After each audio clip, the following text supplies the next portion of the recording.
Halo Sobat SMK, bagaimana kabar kalian? Semoga tetap dalam keadaan sehat ya. Kembali lagi di BBK, Bincang Bersama Oska.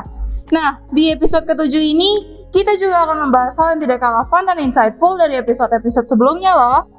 Dan tentunya, di episode ini kita juga kedatangan guest star yang tidak kalah keren, yang akan membawakan tema kita yaitu tentang online learning versus offline learning.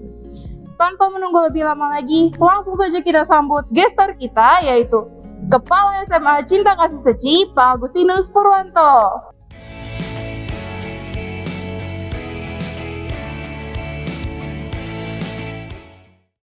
Halo Pak Pur, gimana nih kabarnya Pak? Puji Tuhan, sehat. Puji Tuhan ya Pak. Sebelumnya, saya dan tim BBK lainnya mengucapkan terima kasih karena Bapak sudah bersedia hadir sebagai guest star di BBK episode ini. Nah, tema yang akan kita bahas kali ini adalah tentang online learning versus offline learning di masa pandemi. Nah, seperti yang kita ketahui ya Pak, bahwa pendidikan merupakan salah satu cara untuk bisa memajukan suatu negara. Biasanya, anak-anak disekolahkan untuk menambah wawasan mereka tentang pengetahuan umum. Namun, sejak adanya pandemi COVID-19, di awal tahun 2020, sekolah terpaksa ditutup untuk memutus rantai penyebaran dari virus ini. Dan tentunya, para siswa membutuhkan waktu untuk bisa beradaptasi dengan situasi tersebut. Nah, pada pertengahan tahun 2021 ini, pemerintah berencana untuk membuka sekolah. Hal ini tentunya menyebabkan timbulnya pro dan kontra di antara orang tua dan juga siswa. Namun, belakangan ini, dikarenakan menurunnya jumlah kasus harian COVID-19, kegiatan pembelajaran secara online sudah mulai berkurang nih Pak. Beberapa sekolah juga sudah menerapkan offline learning atau pembelajaran tatap muka. Nah, bagaimana sih pandangan Bapak terhadap metode pembelajaran, baik dia secara online maupun secara offline, Pak? Oke, terima kasih ya. Anak-anak sekalian dan juga mungkin orang tua ataupun siapapun, sebenarnya pembelajaran online dan atau pembelajaran offline itu sebuah keharusan. Artinya apa? Online atau offline menjadi sebuah tuntutan model pembelajaran yang harus kita lakukan sesuai tentu dengan kondisi. Kondisi apa? Kondisi masyarakat dan kondisi pembelajar itu sendiri. Itu pendapat saya, sehingga tidak perlu mengkontradiksikan mana sebenarnya yang lebih baik offline atau online gitu. Oke. Jadi kalau menurut Bapak, baik itu secara online maupun offline ya, tetap itu adalah sebuah keharusan ya Pak. Baik Pak. Betul.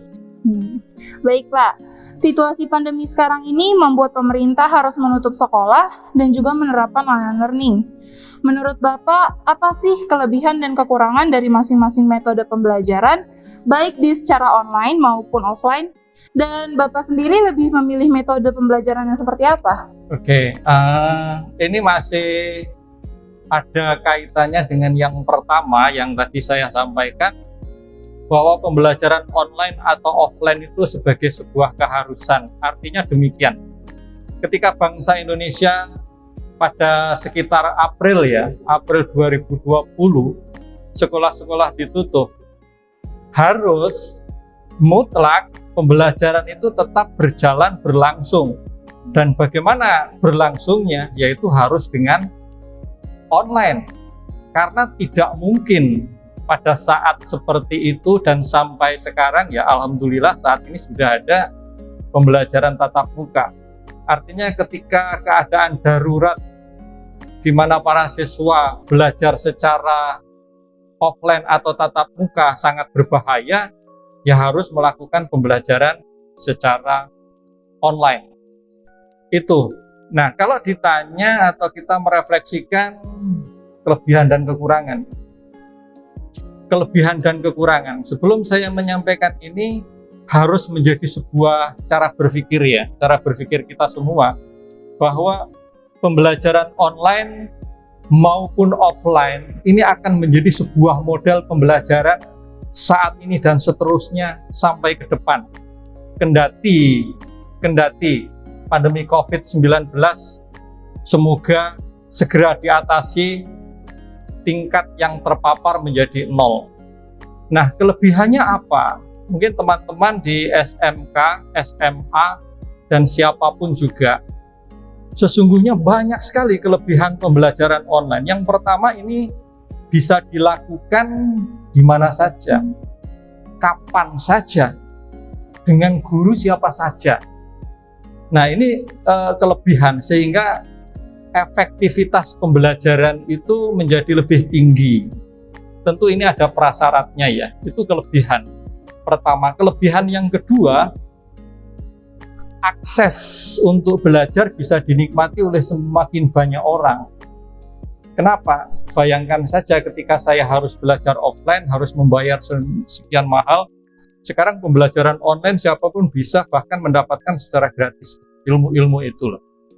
Itu kelebihan yang kedua. Kelebihan yang ketiga, sumber belajar itu menjadi sangat amat tidak terbatas. Jadi teman-teman bisa melakukan pembelajaran dari sumber belajar yang tidak hanya terbatas pada guru. Nah, ini kelebihan, dan masih banyak lagi ya. Fleksibilitas tentu lebih fleksibel. Misalkan Bapak mempunyai kelas, lalu mempunyai siswa atau mahasiswa, oh ketika saya akan belajar jam 8 pagi, tidak bisa nih karena peserta pembelajar saya sebagian besar karyawan. Ya sudah, kita atur nih. Oh, kita bisa misalkan jam berapa? Jam 7 malam. Nah, ini lebih fleksibel. Selain lebih fleksibel, tadi seperti saya sampaikan, efektivitasnya lebih tinggi. Lalu yang berikutnya, aksesnya bisa lebih banyak dan seharusnya lebih murah. Tentu ini harus ada syaratnya. Tadi apa? Syaratnya ada akses internet. Lalu yang kedua, yang sangat amat penting ini, untuk siapapun yang mau efektif pembelajaran online, dia harus mempunyai yang saya sebut 2 karakter. Pertama, dia harus disiplin. Yang kedua, dia harus tanggung jawab. Nah, itu lalu kalau kekurangannya apa? Kekurangan kalau kita melihat bahwa pembelajaran online ini menjadi tidak menarik ketika yang menyampaikan materi tidak kreatif, tidak aktif, tidak interaktif. Nah, ini kekurangannya. Kalau pembelajaran tatap muka kan ada guru di depan atau dosen di depan, yang menarik tidak menarik, mahasiswa atau pelajar ada di depannya. Ketika misalkan kalian ngantuk bisa ditegur, tetapi kalau online kan enggak. Bisa off kamera, siapa yang tahu di balik kamera itu melakukan apa gitu. Maka ini menurut saya menjadi sebuah kelemahan kalau guru dosen mengajarnya tidak menarik. Lalu yang kedua, kelemahan berikutnya adalah ketika mahasiswa atau pelajar itu tidak mempunyai akses internet. Jelas itu yang online. Sementara yang offline, kelebihannya jelas. Pembelajaran tatap muka seperti saya dengan Anda, misalkan dengan teman-teman yang di sini, ini kan intervensi emosi antara guru dosen dengan mahasiswa pelajar kan lebih dekat. Ketika misalkan, oh mahasiswa pelajar saya kok lagi kurang semangat ya, saya bisa mendatangi gitu, menanya kenapa. Ini kelebihannya. Itu yang pertama. Lalu yang kedua, komunikasi itu kan lebih dekat medianya, sehingga kemungkinan untuk loss akses itu semakin kecil kalau tatap muka. Kalau yang online kan loss akses makin tinggi. Kalau internetnya lagi nggak bagus, turun naik, kehilangan dia. Guru gue lagi ngomong apa, kok tiba-tiba hilang suaranya. Nah, itu yang offline ya. Kelebihan yang ketiga menurut saya adalah daya serap materi yang disampaikan oleh dosen guru itu akan lebih tinggi dengan tatap muka itu. Dan yang keempat tadi penting, pendidikan itu kan bukan hanya menyerap sebanyak mungkin informasi dan mengolah informasi, tetapi juga pengembangan karakter. Nah, saya pikir pembelajaran online atau tatap muka di sini kuat sekali perannya untuk pengembangan karakter. Nah, kekurangannya apa ya? Kalau offline ya, kekurangannya menurut saya relasi atau komunikasi antara pelajar, mahasiswa dengan dosen itu akan seperti itu terus, dan guru dosen tergoda untuk memberikan sebuah materi dengan model-model yang lama saja. Ini kekurangannya, tapi ini bisa diatasi. Tapi kembali seperti yang pertama tadi, menurut saya sih kita tidak perlu mendikotomikan atau menghadap-hadapkan ini lebih bagus, ini tidak, karena masing-masing sesuai dengan kondisinya. Dan menurut saya dua-duanya memang bagus dan sekarang menjadi tuntutan. Begitu ya. Nah, kalau misalnya Bapak sendiri jadi lebih milih metodenya yang mana nih Pak? Nah, saya lebih memilih metode yang mana sesuai kondisinya. Kalau kondisi saat ini memungkinkan untuk tatap muka, saya akan milih tatap muka. Kenapa? Itu tadi, ada sebuah intervensi emosi, intervensi psikologi yang bisa kita dengan siswa, dengan mahasiswa itu membangun karakter. Itu satu. Lalu yang kedua, daya serap kan lebih mudah. Ketika siswa, pelajar, mahasiswa mengalami kesulitan, kita bisa langsung tanya. Itu jika suruh milih dalam kondisi normal. Tapi kalau suruh milih dalam kondisi yang tidak normal, yang darurat seperti kemarin ini, pandemi begitu ini, ya saya akan memilih yang online. Untuk apa? Keselamatan pelajar dan guru itu menjadi nomor satu. Jadi kalau misalnya Bapak itu metodenya menyesuaikan kondisi aja ya. Jadi kalau misalnya memang memungkinkan buat offline ya kita jalanin offline. Karena betul. Ada kelebihannya tersendiri, ada yang bisa diambil sendiri dari pembelajaran secara offline itu. Nah kalau misalnya lagi kayak masa sekarang ini, lebih memilih buat online juga karena ya memperhatikan keselamatan dari peserta didik dan juga dari guru-gurunya. Betul. Nah, oke Pak. Nah Pak, seperti yang dikatakan tadi, bahwa pastinya kan setiap metode pembelajaran itu ada kekurangan dan juga kelebihannya masing-masing. Bapak sendiri juga pastinya kan sudah pernah dong mengalami kegiatan belajar mengajar, baik secara online maupun offline. Nah, kalau misalnya menurut Bapak, bagaimana sih solusi untuk menutupi kekurangan dari kedua metode tersebut? Iya, untuk menutupi dari kekurangan tersebut, menurut saya ya, pertama kemampuan ya, kemampuan guru untuk mengajar secara menarik itu harus ditingkatkan. Ini offline, online, menurut saya mengajar menarik menjadi syarat. Itu yang pertama. Lalu yang kedua, solusi berikutnya adalah tentu pelajar dan sebenarnya juga guru harus mempunyai sebuah mentalitas dasar, saya ini belajar untuk apa sih? Kalau orang termotivasi hanya untuk mendapatkan nilai hasil ulangan, ya sudah, kadang nggak mendengarkan guru, nanti waktu mau ulangan saja. Tapi kan belajar bukan untuk itu. Jadi motivasinya harus didasari pada saya belajar itu untuk mengembangkan kemampuan intelektual saya, juga sekaligus karakter yang tadi saya sebut sebagai apa? Disiplin dan tanggung jawab. Dan yang ketiga, tidak ada kata lain kecuali guru dan siswa harus meningkatkan kemampuan menggunakan teknologi.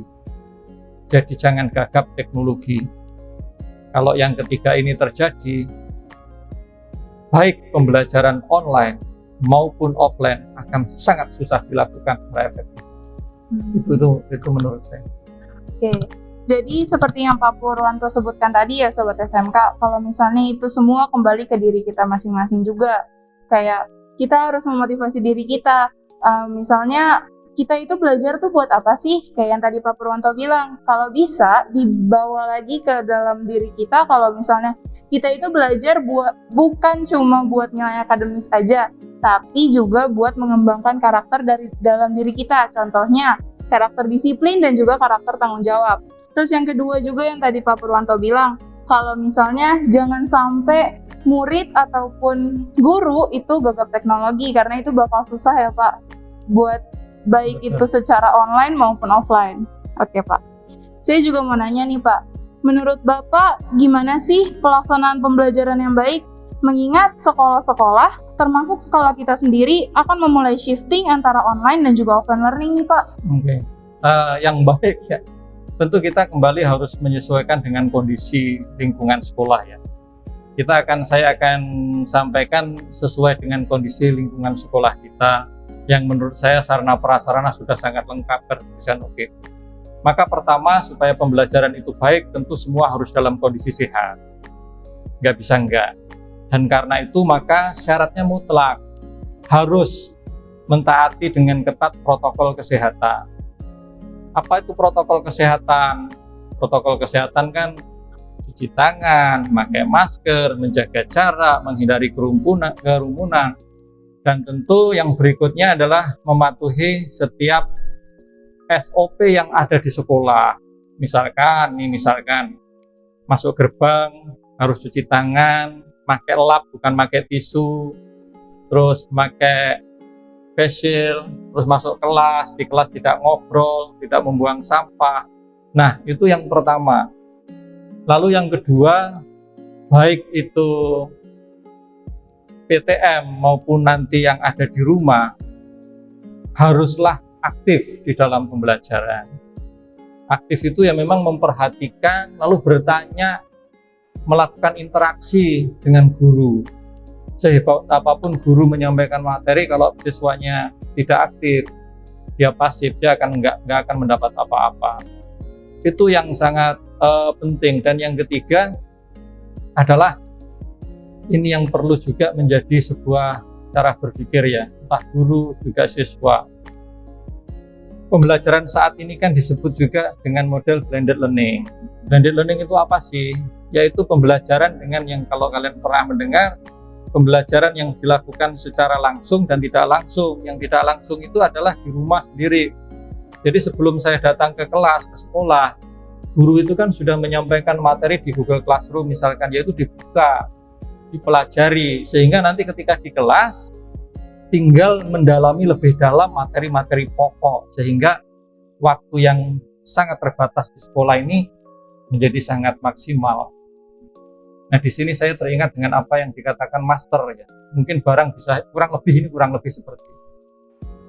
Barang mungkin bisa hilang dan bisa ditemukan kembali, tetapi waktu yang hilang tidak akan pernah kembali. Maka waktu yang kita punya untuk belajar itu mari kita manfaatkan dengan semaksimal mungkin. Karena ketika waktu itu sudah berlalu, kita tidak akan bisa menemukan lagi. Itu menurut saya. Nah, baik Pak, berarti untuk bisa melaksanakan pembelajaran yang baik itu ya pastinya kita semua juga harus sehat. Terus buat yang offline learning ya kita harus mematuhi protokol kesehatan yang sudah ada, harus mematuhi SOP yang sudah ada. Nah, kemudian juga seperti yang terakhir, ya harus aktif dalam pembelajaran, baik itu secara online maupun secara offline. Ya aktifnya dalam bentuk aktif bertanya, aktif menjawab, karena yang kayak tadi Pak Pur bilang, kalau misalnya sehebat apapun seorang guru itu, kalau misalnya muridnya cuma pasif aja dalam pembelajaran, ya akhirnya muridnya itu nggak bakal mendapatkan apa-apa. Sama yang tadi terakhir, ya kita harus bisa memanfaatkan waktu kita sebaik mungkin ya Pak. Betul. Karena kayak yang tadi dibilang, kalau misalnya barang yang hilang itu masih bisa kita cari. Dan kalau misalnya waktu yang udah hilang, ya itu nggak akan bisa balik lagi. Nah, saya setuju banget sih Pak sama perkataan yang itu Pak. Oke. Nah, terakhir nih Pak, bagaimana sih kesan Bapak ketika melakukan KBM secara daring? Dan pesan apa yang sekiranya dapat Bapak sampaikan supaya Sobat SMK bisa siap untuk menyambut pembelajaran secara tatap muka nantinya? Oke, ini daring. Ya. Kesan secara daring, kalau kita ngomong masalah kesan itu kan sebenarnya masalah rasa ya. Rasa awal itu banyak yang gagap ya, itu wajar lah. Orang mengatakan bahwa beginning is difficult ya, sesuatu awal itu adalah susah. Tapi kita ini kan sebagai makhluk pembelajar, maka harus terus belajar. Belajar apa sih? Ya belajar menyesuaikan dengan keadaan tuntutan yang baru, dan ini harus cepat. Maka ketika kemarin belajar daring diluncurkan, harus dilakukan, syarat utama sebenarnya adalah cepat belajar menyesuaikan dengan situasi baru ini. Artinya belajar teknologi, belajar bagaimana mendekati siswa yang di rumah, yang jaraknya jauh tapi sebenarnya kan dekat, di depan laptop tapi kan sebenarnya jauh. Nah, itu bagaimana menarik hati, mengambil hati siswa, sehingga hati siswa itu bisa kita olah, kita bawa dalam proses pembelajaran. Nah, itu kesan ya. Dan puji Tuhan menurut saya guru-guru kita, guru-guru teman-teman semua ini termasuk guru-guru yang cepat dalam menyesuaikan situasi yang baru dan cepat belajar teknologi yang disebut saat ini adalah kan kondisi new normal ya, keadaan yang normal tapi baru. Nah, kecepatan belajar menyesuaikan dengan perubahan yang baru itu akan sangat menentukan keberhasilan ketika nanti tatap muka. Ini kan kita sudah mulai tatap muka. SMK, SMA sudah 1 bulan berjalan.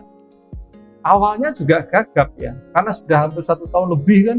Iya, Pak. Ini kan belajar daring nih, online. Tiba-tiba harus belajar tatap muka. Ini kan menyesuaikan lagi. Tapi karena kita sudah terbiasa belajar menyesuaikan diri saat awal pandemi di pembelajaran daring, sekarang pun cepat untuk mengadaptasi situasi pembelajaran di saat PTM ini. Dan kalau kita perhatikan kan siswa-siswa juga senang, guru-guru juga dengan hati yang tulus melayani akhirnya senang, dan PTM berjalan dengan baik menurut saya. Itu. Jadi kira-kira ada pesan-pesan nggak nih Pak buat Sobat SMK supaya siap nih pas mengikuti PTM nantinya? Iya, pesan tentu ya sebagai guru, saya sebagai guru di Sekolah Cinta Kasih Seci, di SMA dan di SMK, ya di sekolah ini saya berpesan kepada adik-adik semuanya. Pertama, manfaatkanlah waktu yang sangat berharga ini sebaik-baiknya. Sadarilah bahwa tidak semua anak di Indonesia seusia kalian itu menikmati seperti yang kalian nikmati. Belajar dengan fasilitas yang sangat amat lengkap, kebersihan yang luar biasa. Artinya apa? Akses kesempatan yang kalian punya itu luar biasa, hebat. Karena itu manfaatkan dengan penuh disiplin dan tanggung jawab tadi. Itu yang pertama. Lalu yang kedua, jangan pernah merasa cukup dengan informasi yang diberikan hanya oleh guru. Karena pertemuan tatap muka itu kan nggak panjang, maka informasi pembelajaran yang disampaikan juga tidak begitu banyak. Nah, rasa tidak cukup itu harus mendorong kita untuk mendalami lebih lanjut secara pribadi di dalam pembelajaran mandiri. Karena itu kalau guru memberikan materi di Google Classroom, buka, tanyakan, ikuti prosedurnya, perintah-perintah pentahapannya sehingga pembelajaran di kelas menjadi maksimal. Kalau itu kalian lakukan, saya yakin teman-teman semua akan menjadi insan suci yang luar biasa. Mantap. Oke, wah, kesan dan pesan dari Pak Purwanto ini bagus banget ya Sobat SMK. Nah, jangan lupa ya kalau misalnya kita itu harus bisa untuk menggunakan waktu kita sebaik mungkin. Terus juga pembelajaran itu nggak cuma dilakukan di sekolah aja. Kita bisa ngambil pelajaran dari banyak hal, mulai itu dari internet ataupun dari orang-orang di sekitar kita, benar kan Pak? Betul. Nah, wah, tak terasa ya perbincangan kita dengan Pak Purwanto sudah selesai. Sekali lagi, terima kasih Pak Purwanto karena sudah meluangkan waktunya untuk bisa hadir menjadi gestar yang luar biasa. Dan terima kasih juga untuk Sobat SMK yang sudah menyaksikan BBK episode ke-7 kali ini. Semoga apa yang disampaikan oleh Pak Purwanto bisa bermanfaat bagi Sobat SMK sekalian dalam pembelajaran, baik secara online learning maupun secara offline learning. Stay tune terus dan jangan lupa untuk follow Instagram OSIS SMK Cinta Kasih Seci, supaya tidak ketinggalan informasi-informasi mengenai episode BBK selanjutnya. Saya Evangeline, mewakili seluruh tim BBK yang bertugas, mengucapkan terima kasih dan mohon maaf apabila ada kesalahan dalam perkataan maupun perbuatan. Sampai jumpa di BBK episode selanjutnya.